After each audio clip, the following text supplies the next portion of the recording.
एक तोता था। उसको लोगों ने सोने के पिंजड़े में बंद कर रखा था, क्योंकि वह बड़ी मीठी मीठी बातें बोलता था। जो मीठा बोले, मीठा करे, वह सोने के पिंजड़े में बंद होता है। घर में जो आदमी डटकर काम करने वाला होता है, वह यदि कहे कि मुझे 2 महीने पहाड़ पर घूमने जाना है, तो उसमें सब रुकावट डालते हैं। मुनीम भी कहेंगे कि आपके बिना नहीं चलेगा। लड़के भी कहते हैं कि अभी तो सीज़न का समय है, बड़ा नुकसान हो जाएगा। दोस्तों से कहे तो वे भी कहते हैं, उस समय कहाँ जाएगा, मेरे लड़के की शादी आ रही है, उसमें तो तुझे रहना ही पड़ेगा। यह सब इसीलिए कहते हैं कि भला आदमी है, काम करने वाला है। सब बांध रहे हैं। जिसका स्वभाव गाली देने का है, जिसे काम धेले का नहीं करना है और लंबरदारी करनी है, लोगों को डांट डपट करनी है, वह यदि कहता है कि मैं 2 महीने के लिए जाना चाहता हूँ, तो मुनीम भी और लड़के भी एक दूसरे को आंख मारकर कहते हैं, आपकी तबीयत खराब हो गई है, आपका जाना बिल्कुल ठीक है। सेहत है तो सब कुछ है, नहीं तो कुछ भी नहीं। दोस्त से कहता है कि जाने की तैयारी कर रहा हूँ, तो भी वह कहता है, यार ज़रूर जाना, मेरे लड़का का ब्याह है, कोई बात नहीं। दुख तो होगा, लेकिन सेहत बड़ी चीज़ है, क्योंकि वह जानता है कि यह रहेगा तो सबको तंग करेगा। लड़के भी कहते हैं, हाँ हाँ पिताजी, ज़रूर जाइए। सारे उसकी सेहत की चिंता करते हैं। जो भला आदमी होगा, उसी के लिए ऊपर बंधन आएंगे। दूसरे को सभी जाने को कहेंगे। वह तोता बड़ा मीठा बोली बोलने वाला था, इसीलिए उसको सोने के पिंजड़े में बंद कर रखा था। लेकिन वह छूटना चाहता था।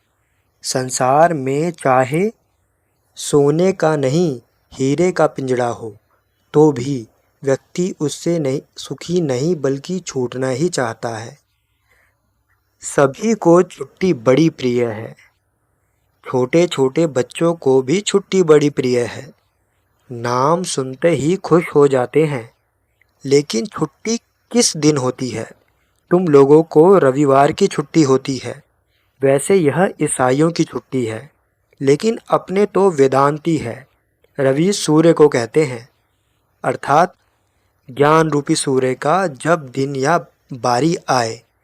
जब जीवन में ज्ञान रूप सूर्य की बारी आएगी, तभी छुट्टी होगी, नहीं तो और कोई छुट्टी होने का तरीका नहीं है। छुट्टी सभी चाहते हैं, लेकिन छुट्टी किससे होगी ये नहीं जानते। इतने बड़े अपने देश में सभी काम कर रहे हैं कि लोग दुख से छूट जाएं, गरीबी से छूट जाएं, छूटना ही तो चाहते हैं। लेकिन क्या कारण है कि दुख और गरीबी दोनों बढ़ते हैं? इसका कारण यह है कि छूटने का तरीका ज्ञान है, इसका पता नहीं है। अज्ञान से न गरीबी और न दुख हटता है। कहते हैं कि गरीबी और दुख हटे, लेकिन बढ़ाते अज्ञान है। अज्ञान से उत्पन्न होते हैं कामना और कर्म। अविद्या, काम, कर्म, यही भगवान भाष्यकार आचार्य शंकर भगवत्पाद का सूत्र है। कामनाओं का बीज बोकर कहते हैं कि ये बेचारे दुख से छूट जाएं, लेकिन कभी नहीं छूटते हैं। वह तोता भी सोने के पिंजड़े से छूटना चाहता था, लेकिन कोई रास्ता नहीं मिलता था। एक बार कोई महात्मा वहां आकर रहे और सत्संग करने लगे। बहुत से लोग उनके सत्संग को सुनकर बड़े प्रभावित होते थे और वापस जाते हुए आपस में बातें करते जाते थे कि महात्मा ने बढ़िया बातें बताई, यह उपदेश दिया। तोता बुद्धिमान था, सब सुनता रहता था। वह जानता था कि यह सोने का पिंजड़ा मेरे लिए बंधन का कारण है, सुख का नहीं। अनुकूलता का ही पिंजड़ा जीव को बांधता है। यदि तुम्हारे जीवन में घर में चारों तरफ प्रतिकूलता होने लग जाए, औरत गाली दे, लड़के भी धक्का मारे, व्यापार में भी घाटा हो जाए, तो भी फिर यह गृहस्थी का बंधन नहीं रहेगा, झट से छूट जाओगे। जितनी अनुकूलता होगी उतना ही सोने का पिंजड़ा मजबूत होगा। लोग अनुकूलताओं से खुश होते हैं, पर विचारशील जानता है कि इच्छा हो रेफ्रिजरेटर की तो ठंडा पानी पीने को मिल जाता है।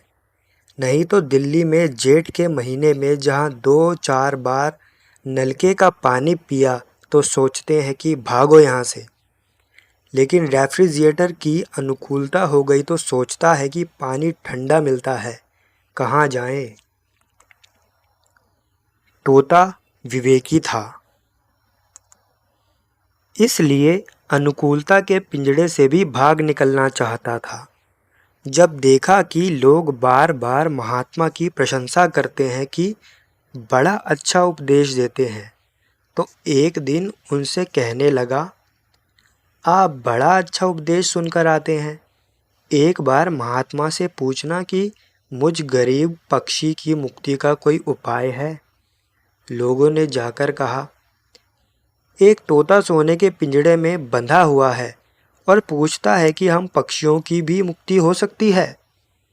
यह सुनने के साथ ही महात्मा की बड़े जोर का चक्कर आया, गश्त आ गई, उनके हाथ पैर कांपने लगे और देखते ही देखते धमाक से नीचे गिर पड़े। पूछने वाले संभालने लगे, देखा कि नाड़ी नहीं चलती, आंखें भी पथरा गई हैं, हार्ट फेल हो गया। लोग आश्चर्य से एक दूसरे को देखने लगे। सोचा कि महात्मा के बड़े बड़े शिष्य हैं, हम लोगों को देखेंगे तो संदेह करेंगे कि इन्होंने ही मार डाला होगा, इसलिए यहाँ से भागो, नहीं तो मुश्किल आन पड़ेगी। उस समय यह नहीं सोचा कि डॉक्टर को बुला ले, शायद ठीक ही हो जाए। सोचा अपनी जान बचाओ। भागते हुए जब उस तोते की तरफ निकले तो तोते ने पूछा, भले आदमियों, हमारा प्रश्न पूछा। कहने लगे, नालायक कहीं का, तेरा प्रश्न बड़ा भयंकर था। हमने तेरे जैसे प्रश्न पूछा, महात्मा प्रश्न सुनते ही हार्ट फेल होने से मर गए,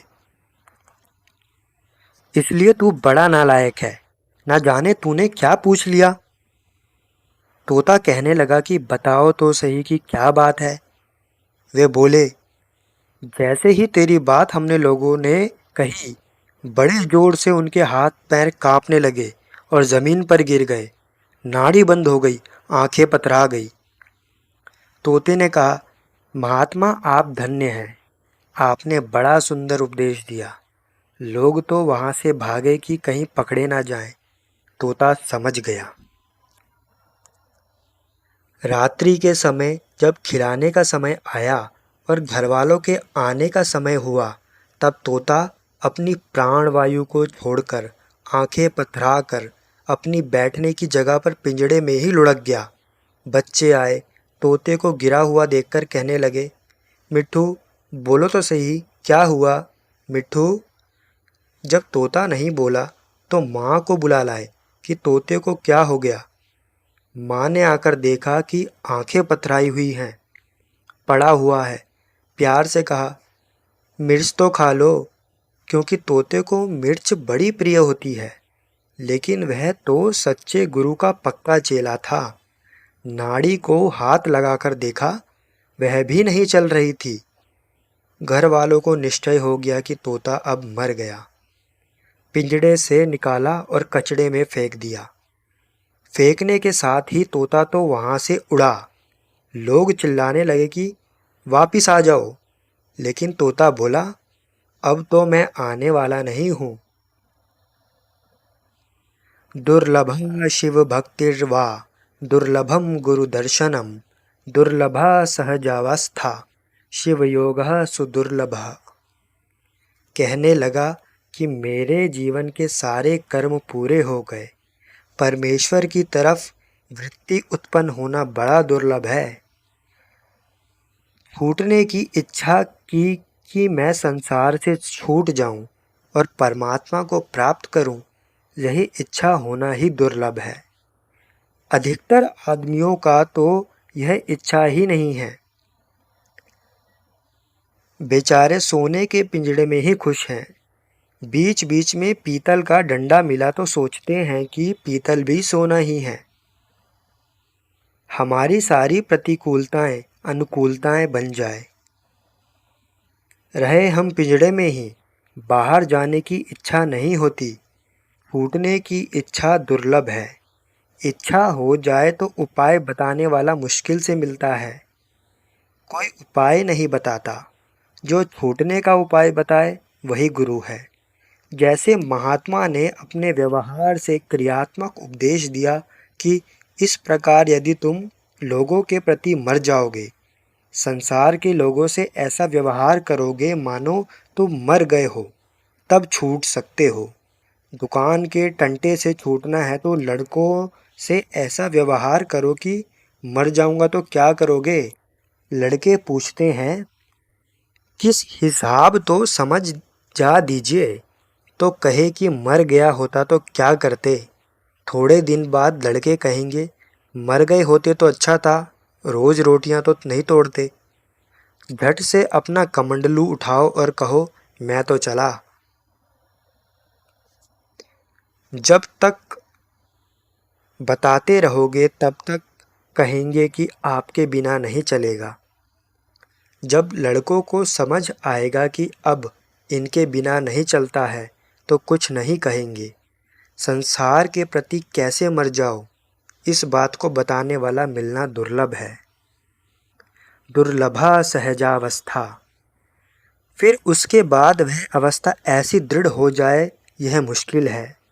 जैसे उन लोगों ने कई उपाय किए, उंगलियों से छुआ कि किसी तरह तोता उठ जाए, इसी प्रकार सब समझाएंगे कि किसी तरह से यह मान जाए कि संसार की तरफ थोड़ा तो देखे, बिल्कुल ऐसे तो ना हो जाए। यदि कहीं थोड़ी भी जान मिल गई तो कोई छोड़ने वाला नहीं है। 10 साल घी की दुकान में नहीं बैठोगे तो फिर पकड़ कर बैठा देंगे। वह सहजावस्था भी दुर्लभ है।